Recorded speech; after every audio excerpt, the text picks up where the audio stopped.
We continued with our online strengthening capacity development.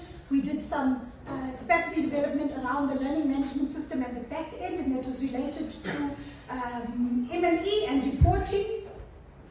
We had the orientations. They took place in the 12 districts between March and April. Some districts had bigger numbers to onboard, and so they did not conclude in March, but they continued on into April.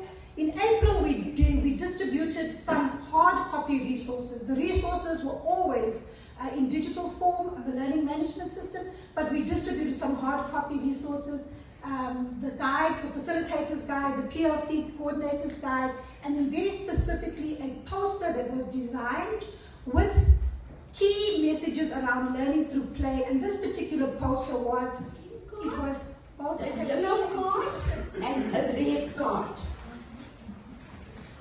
You're going to close your eyes for a second, and I want you just to reflect. From the district team, and those interviews focused largely on the partnership approach, but also how implementation was going in the districts. So I'm kind of pulling all of that together as far as that. You'll get a chance to talk about this in your districts as well.